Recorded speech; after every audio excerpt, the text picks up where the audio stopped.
was not expecting to come before you so quickly or so soon after sharing a video on yesterday, but I just felt compelled to share. I just felt inspired to share a message with all of you who choose to view this today.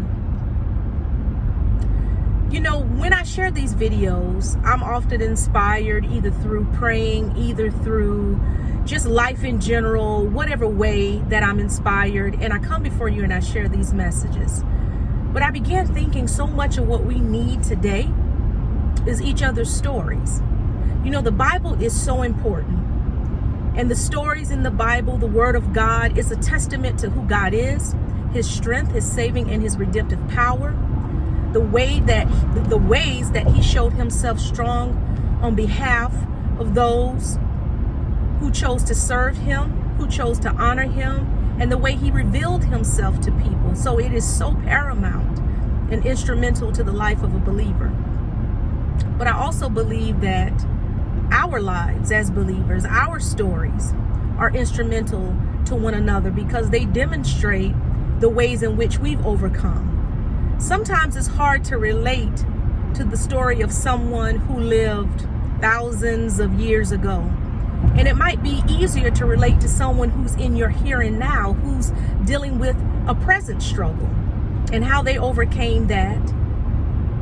And for you to know that the same strength and power that has been made available to me, to other believers in their lives, that same strength and power is available to you.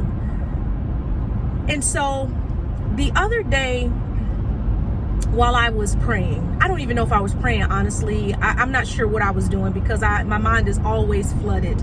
I'm always in a state of receiving downloads. This was impressed in my spirit. You are the curator of your life.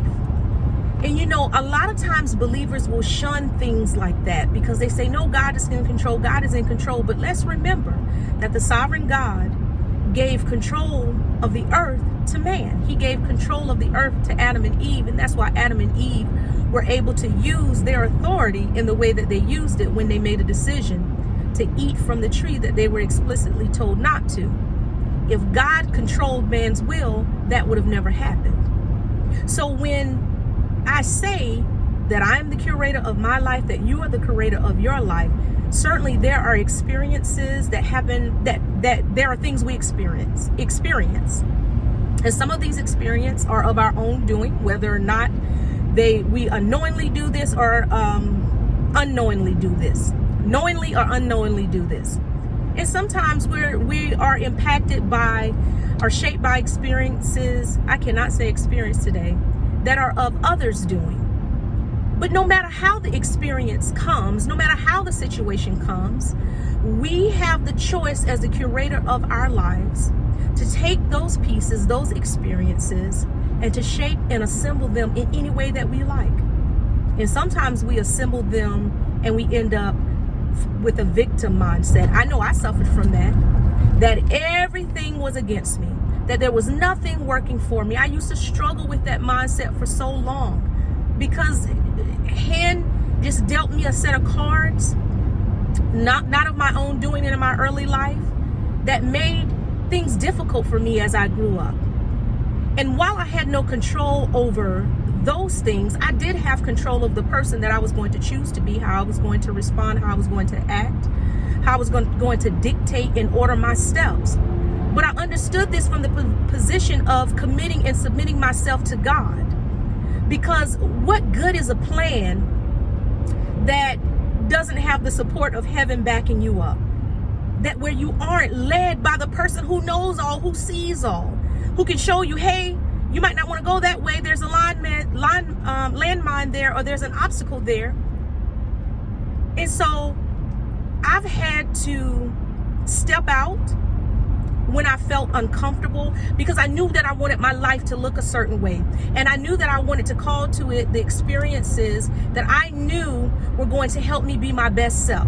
So sometimes that meant speaking in front of large crowds or audiences when I felt shy, or stepping out to participate in that group activity, or to say hello to someone because I needed to cultivate friendships in my life. I wanted relationships in my life. It's not enough for me to desire something, but to not put the work in to accomplish or to obtain that. Faith without works is dead. It's not enough just to believe. There has to be some tangible demonstration that's working alongside what you believe. So today, as I wrap this up, I just want to encourage you and remind you and let you know that you are the curator of your life. You have more power than you think. And no matter what has entered into your life, whether consciously, unconsciously, by your hand or by another's, you have the power to do with that what you will. And you have the ability through God's help, through God's leading, to shape your life in any way that you like. Be blessed, my friends. And until next time, take care.